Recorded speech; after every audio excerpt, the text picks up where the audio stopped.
South Carolina ETV. Funding for Firing Line is made possible by a major grant from the John M. Olin Foundation, Incorporated. Additional support is provided by the Annenberg Foundation and the Friends of Firing Line.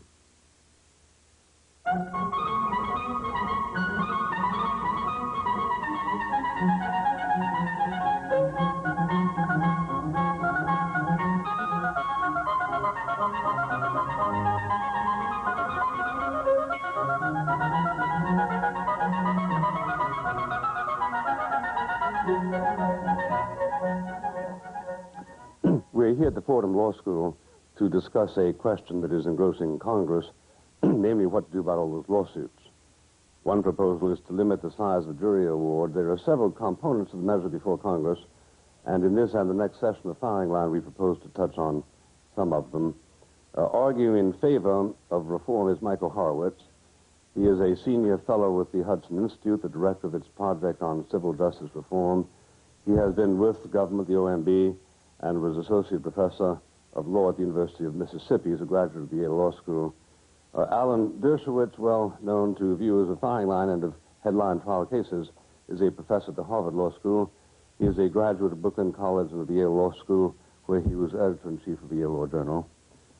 Peter Huber, the author, has a doctorate in mechanical engineering from MIT, where he taught for 6 years. He also has a law degree from the Harvard Law School. He clerked for Judge Ruth Ginsburg before she went on to the Supreme Court. His latest book is called Orwell's Revenge, the 1984 palimpsest. Pamela Gilbert is an attorney. She served as the director of Public Citizens Congress Watch, founded by Ralph Nader in 1973. She's a consumer lobbyist, a graduate of Tufts and of the York University School of Law. Edwin Meisel Jr. went to Yale and graduated from the Columbia Law School after combat service in Korea. He has done work in government and served as Commissioner of Parks in the City of New York. Thomas Moore was born in Ireland, attended Catholic University in Washington and the Fordham Law School. He has won 47 jury verdicts of $1 million or more on behalf of his clients and is the author of 2 books. And Stephen Begalis is a graduate of Queens College and the New York Law School, has taught on the subject of medical malpractice, and has published in numerous journals. I'd like to begin by asking Mr. Weisel to comment on a provision of what goes by the name of the Common Sense Legal Reforms Act, namely that the loser should pay. What is the apparent justification for that reform? It's long been the law in England that when a lawsuit is brought by a plaintiff and he loses, he has to pay the other side's legal costs. Why should he? Well, the theory is that the other side has innocently been forced to expend a lot of money, and why should he have to do this when it's someone else's fault? Now, the Republicans have a certain proposal in this area which has some but not total merit. It would, if you made the loser pay in every instance, mean that poor people couldn't sue, because the lawyers would end up having to pay their legal expenses, and what if the lawyer wouldn't do it. What if they had a good suit? I mean, if I'm poor and get run over, I got a good suit, all right? Precisely so. But I think that it's more, you've got to go beyond mere losing your case. It's got to, if there's a case that is frivolous, that clearly shouldn't be one, that shouldn't have been brought in the first place, that is the result of fraudulent or exaggerated evidence, then it's perfectly appropriate for the loser to pay. And I think they should. And I don't think they do now. Also, this would tend to... Has there ever been a demographic study of how many poor people in England sue? If there has, I don't know about it. Well, there are studies and a lot of commentary about that. And in fact, what happens in England is they have a very, very large legal services program. 50% of the population is eligible for legal aid in England. It's almost bankrupting them, but they have to have that because they have this loser pay system. We have a more free enterprise system. Who puts up the money if they lose? And well, the Crown? If a low-income person loses, nobody picks up the fees of the defendant. They just go without. If a middle-income person loses the lawsuit, their houses are often taken away, their salaries, their wages are garnished, and sometimes they are bankrupted by losing a lawsuit. So it really hits the middle class. But there is a second difference. England has no contingency fees. I mean, our whole system is based on contingency, and all we're discussing here is carrying the contingency to its logical limit. I mean, England clearly has a completely different structure, but you can't say it's the legal aid that's... No, but the bill doesn't suggest that the loser's lawyer pays. It suggests that the loser himself pays. Now, I have one sure way of testing the bona fides of those who pass the bill. Let's have an amendment. The amendment would say also criminal defendants who are prosecuted by the government and who are acquitted also have their legal fees paid. I think that's true. I think that should happen. No, oh no, never. Not in this country. I've never heard of a case where a criminal defendant's legal fees have been paid. Let's consider it very seriously. Once he won the case, Let's consider it. We are. Yeah, I would consider it. Would Newt Gingrich favor it? Well, I Would the don't know. contract in America favor it? I don't think we're going to find a lot of Republicans who are going to support criminal defendants being paid if they win the One at a case. time, please. Mr. Horowitz and Mr. Moore. I'd like to run the risk, frankly, of being put on the other side of the table, because as somebody who's fought hard for reform, I think loser pays in its current form stinks. Mm-hmm. It's the sort of thing that allows the proponents of the status quo to play the kind of caricaturing games And sink the whole ship. and sink the whole ship and pose as consumer champions. And I think the interesting thing is, in Congress, if you talk to the people who know, with two exceptions, which are important, loser pays is not going to go anyplace. And I think the sooner we sink that and declare it dead, the sooner we can get on to a fair debate. Are you Two willing to exceptions sink it, are these. Mr. Huber? Look, I'm not an expert on the politics of this, and I share with Mike the fear that the only loser pays we'll ever put in is a one-way loser pays, and never actually have it as a reciprocal, good, pure thing. And I agree wholeheartedly that a bad loser pays rule is worse than nothing, okay? And there's a serious political doubt whether we can put a good one in place. Let me just say about the loser pays. In England, it works for defendants because the underlying law favors defendants. In the United States, where the underlying law favors the plaintiffs, more or less, loser pays as a leverage device is going to be something that some of these dumb reformers are going to wish to repeal if ever they got. That's what happened in Florida, but it ain't going to happen. 60 and 70% of the Pam, time you in and the I, country. They're not favored. Pam, you and I agree. Loser I pays don't is premise. The Mr. Moore has the basic floor. premise is fallacious. Sorry? Because the basic premise, in essence, even though people will not back it up by saying it literally, the basic premise is you lose, therefore there was no merit. And that's not our legal system. It never was our legal system. We all know that meritorious cases can be lost, and meritorious defenses can at times not prevail. Correct. But Yeah, the point is that this is what they're doing. They're juxtaposing this notion that everybody agrees on, that frivolous suits, something should be done about, but this loser pays is being used as a bulwark for that. Stop whipping a straw man. Michael, It's dead. There's people in the United States, there's people in the Congress that are saying otherwise, and they're doing it based on information that you're giving them. It's dead. I'll tell you two areas where it's alive. One, the so-called Federal Rule 11, which gives judges now discretion as to whether or not to impose costs on lawyers who bring frivolous costs. The contract wants to make it mandatory, not discretionary, and that, I think, is a good idea.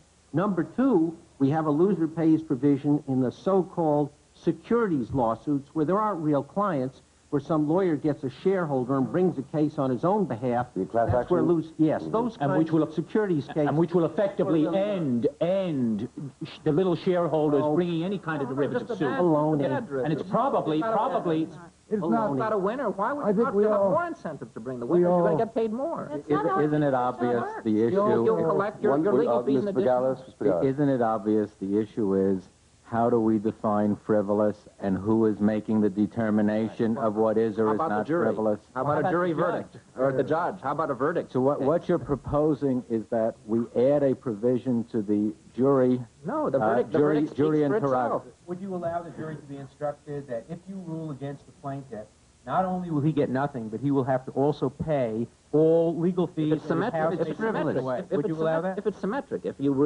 tell it both ways, the loser will pay the winner's legal fees. If it's frivolous, the case should have been dismissed. Why are we May I abandoning just ask Bill? Mr. Moore, he says, look, we can't revise the epistemology we're stuck with, i.e., the American jury system or the judge is going to say yes or no.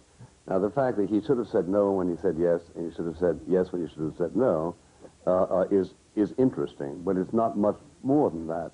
Aren't we committed to whatever verdicts come through in respect of the economic question? Frivolous. The verdict is, I've heard a lot of cases where a jury said, this was a really close case. We really agonized over this one, But on balance, we ruled in favor of the defendant. That's not a frivolous lawsuit. Well, that's not what we're talking about, Alan. No, that's what Huber's talking about. In a loser pays right? It's what you're talking about, right? That's what Congress is in a loser pays system. Well, may I ask this question? Answer this, Alan. Can't I ask for summary judgment if in my judgment is frivolous, and if the court agrees, get it? Well, it's a more complicated issue. If it's frivolous because the witnesses are so clearly not telling the truth, you usually can't get summary judgment because credibility issues have to be submitted to the jury. That's after discovery? That's right. So sometimes, in retrospect, a case looks frivolous, but in a rare case, you can't get it dismissed. In general, you're right. If the case is really frivolous, if it doesn't pass the giggle test, then a judge should and will dismiss it. He won't. That's one of the things in the contract is to make it mandatory for federal judges. It's now discretionary, and many judges coming from the trial bar don't do it. So I agree with you. It ought to be restricted to frivolous cases, but the main thing, Bill, is when we talk about legal reform, let's get off of loser pays, which has become this phony symbol of what reform ought to be about. Let's talk about product liability. Now, this is a prominent feature in this reform bill. Tell us about what they are attempting to do, Mr. Horowitz.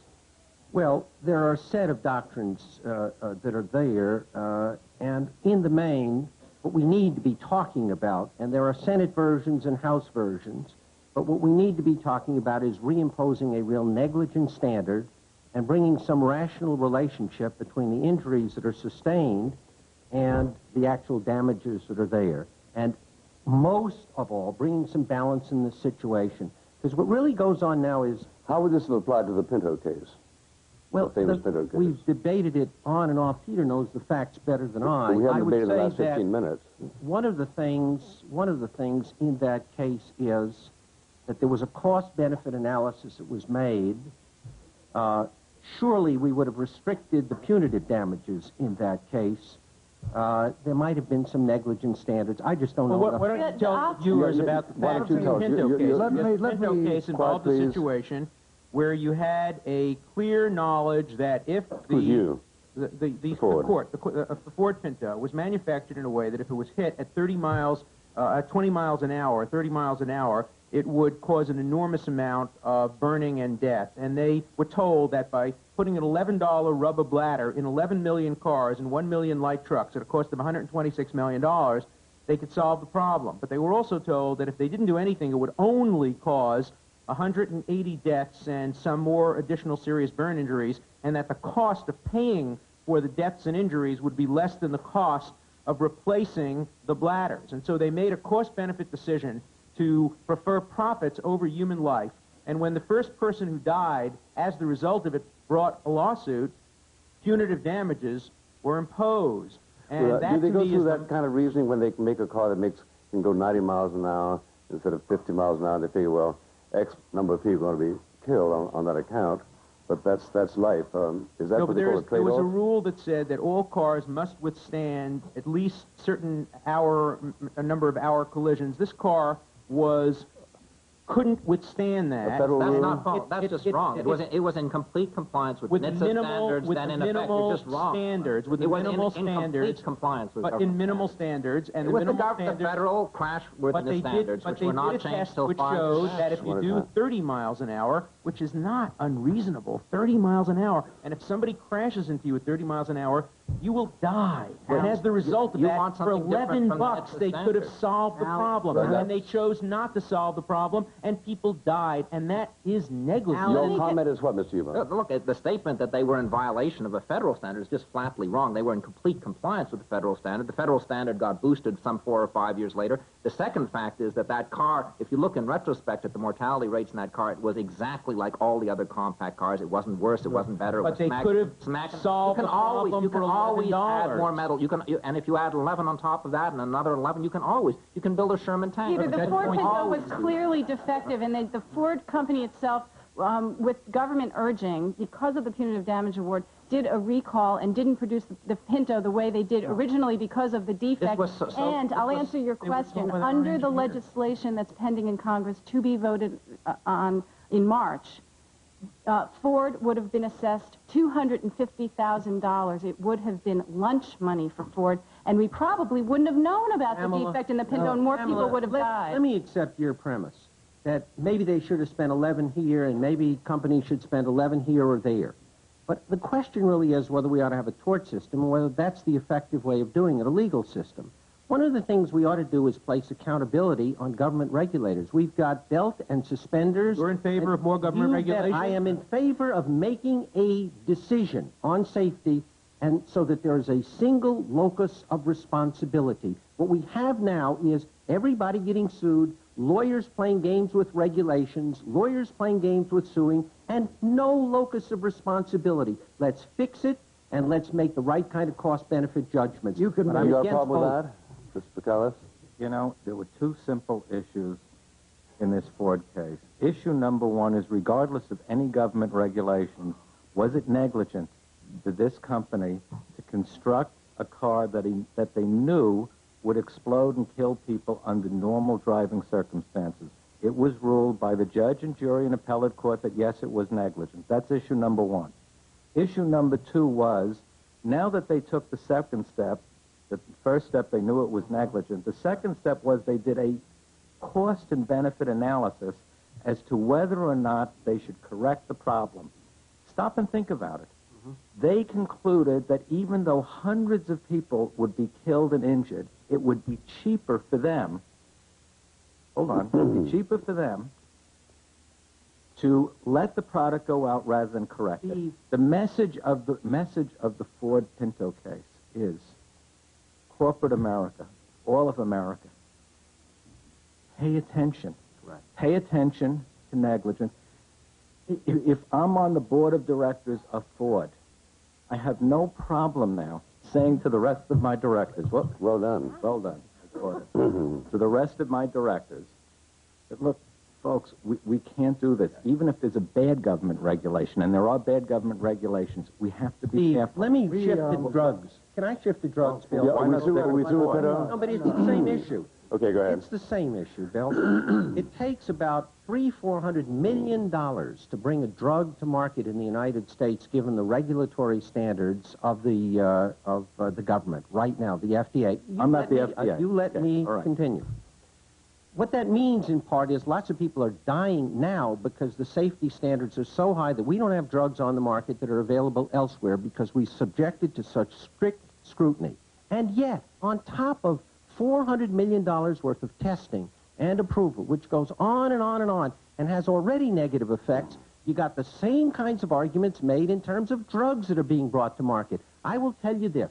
If you, rather than being plaintiffs' lawyers, were general counsels of drug companies, you tell your client you'd have to be crazy to try and bring out an AIDS drug, given the tort lawyers and given the double and triple hits where you have to bet your company to do it. We are losing lives. You guys don't have a monopoly on safety. You're costing lives. It's a utopian fiction to think that there's a risk-free society. That's absolutely fallacious. You know, Mr.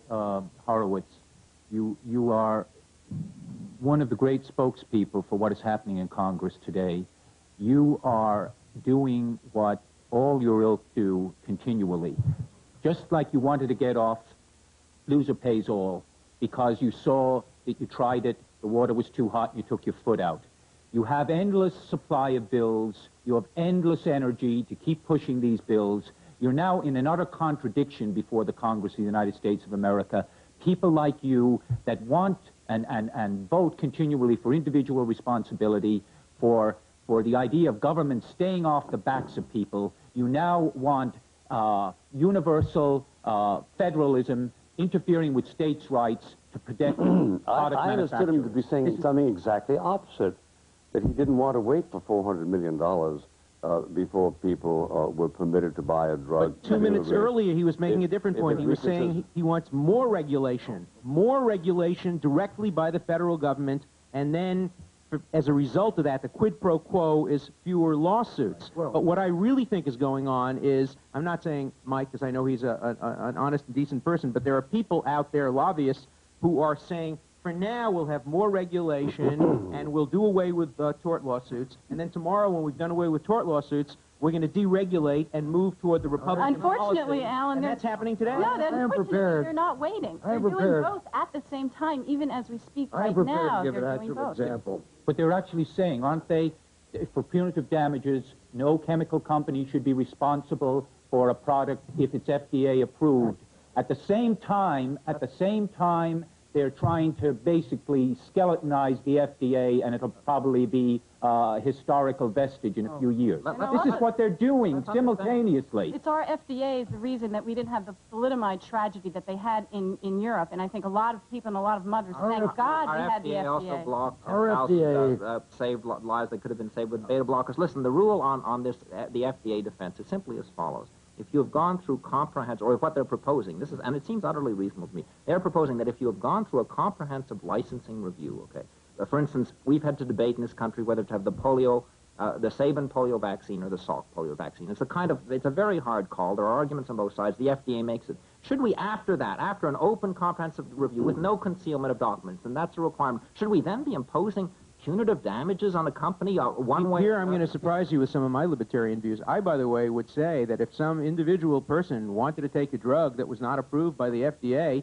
as long as he knew all the consequences and was prepared to weigh the risks and waive government protection and waive tort liability, I would allow him to take that drug, whether that drug be AIDS or cigarettes, as long as he knew all the risks, or marijuana. What How about about an experimental AIDS vaccine or RU486? The reason those aren't sold is one half is FDA, but the other half is surely that you sell an experimental vaccine for AIDS or an experimental contraceptive. Don't include the why abortion drug in there. There are very different reasons why it's not available for sale. They're both factors. They're both factors. Yes, it's a both. teratogen if you don't. what about penalizing doctors as they are because they happen to know that drug A is efficacious for disease B as well as A, but the FDA said if you prescribe it for B, we'll sue you because we haven't approved it. Let me give you an Well, the example. FDA doesn't guarantee efficacy. No. They have to pass on efficacy. They They can't approve a drug. But they can indict a doctor for recommending the use of a drug for a disease other than the one they've done. Let me give you the simplest example.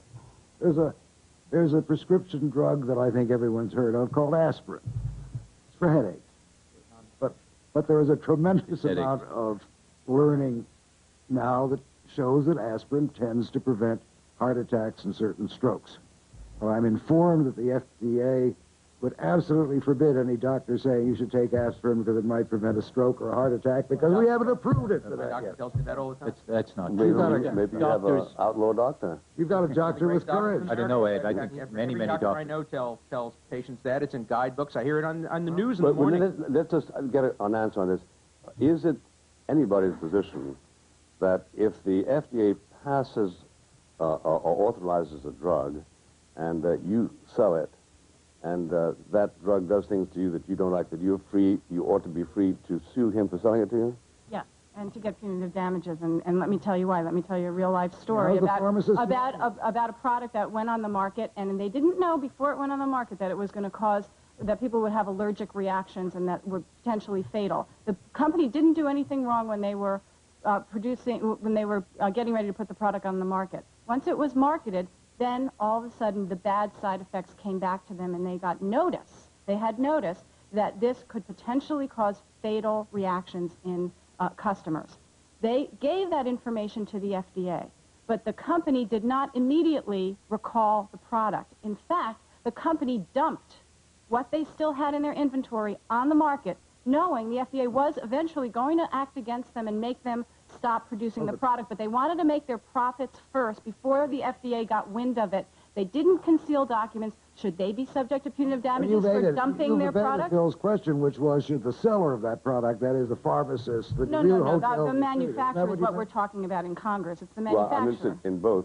But how would you weigh in that situation? Look, there is a whole set of FDA rules that require aftermarket notice if you have new information, and we have a procedure for doing that. If it's followed meticulously, at the very least, you have then alerted the responsible officials. You know, you may take it as a given that there was absolutely no case for using this drug, but the FDA officials may have seen it differently. And in those circumstances, at the very least, should we really be saying to people, look, you are a quasi-criminal? I mean, you are a quasi-criminal. You've told the FDA about this drug. They have the information right in front of you. Nevertheless, you know, you are so bad. We're not talking compensatory damages. We are going to put a punitive fine on you.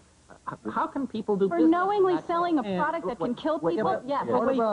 Everybody sells. Every serious drug in this country can kill people. No, not. There is no about strong it drug. without Aspirin. warning. What about without warning? What about the drug that 20 years later turns out to be bad for you? I think I may be wrong, but I thought thalidomide was such a thing.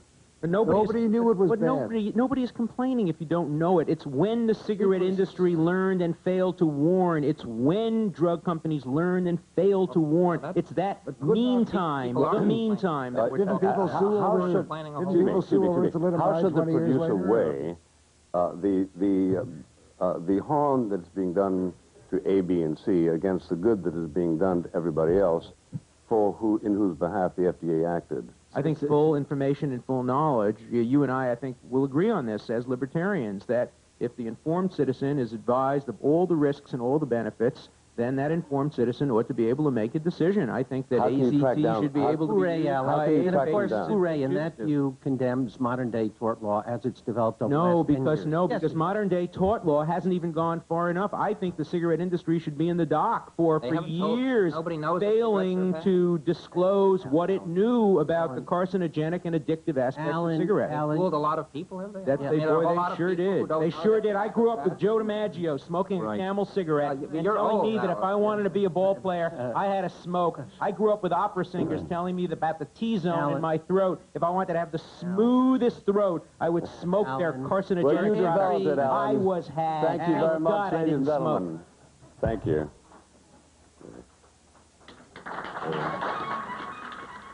Next week on Firing Line, host William F. Buckley Jr. and his guests continue their conversation focusing on the questions: too many lawyers, too many lawsuits,